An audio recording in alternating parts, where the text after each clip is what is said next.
Stay spooky, guys. We got a ghost in this.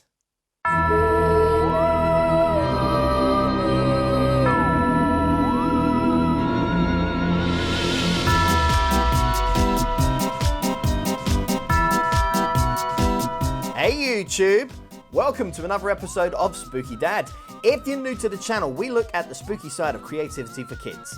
We look at home activities, food, books, play, and events, all for the enjoyment and development of children, all without the nightmares. I invite you to subscribe, tap that notification bell, and share the scare. And to my returning fans and patrons like Dane Hall, stay spooky, friend. So guys, we're back to making another quick and easy tutorial, but again, it will keep the kids entertained. And the best part of this one is that it will captivate as it gets darker outside. So today, we're going to be making a ghost in a jar. So this is a follow-on from the spell jars that we made a few episodes ago. I'll leave a link to the video in the description down below. This idea comes from Rhythms of Play. Be sure to check their website. You can find that at the bottom as well. It's quick and easy to create, and the best thing about it, like I say, it adds that little extra touch of creepiness to the household.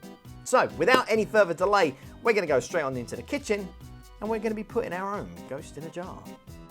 Okay guys, so to make the ghost in the jar, you are going to need an empty container, a pack of glow-in-the-dark loom bands, some water.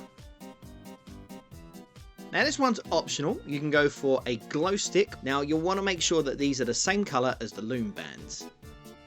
So, place the loom bands into the container.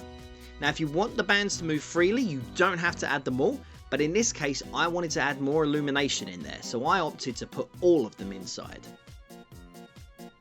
Fill the container about a third of the way up with water. Now it's easier to do it from the tap than it is to use the jug, but in my case I'm aiming to redeem myself by using the jug. As you all know, I'm not exactly the best at pouring water.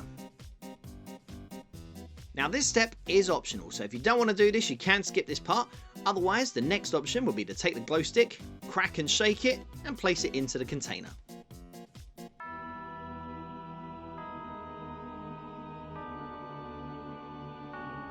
And next, using a marker pen, draw a spooky face of your choosing onto the clear container. Finally, I recommend that you seal the bottle and lid together with the super glue to prevent any leakages once everything is inside and tightly sealed.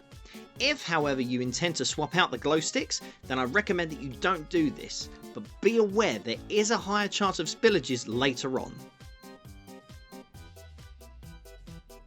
Now after making this ghost in the jar, I discovered another alternative from the blogger, The Purple Pumpkin, and they demonstrated another awesome ghost in a jar, but this one actually involved a milk bottle instead. I guess it's because of the foggy texture to most milk bottles, there isn't much else that needs to be added from it apart from the glow stick. Oh, and don't forget to give the bottle a good clean first, unless you want the smell of old milk to add to the theming. Much like before, add the spooky finish with the black marker. And it's also suggested that you can add either rice, sand, or something of this kind to weigh it down from the wind. Now I'm just using this indoors, so I'm not adding any weight to it, but if you want to do it outside, then it's probably recommended.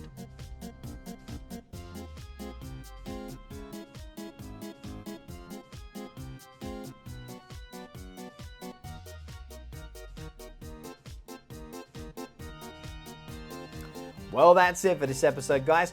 Drop a comment on my Instagram or Facebook page. Let me know how you got on and if there's anything you added to it.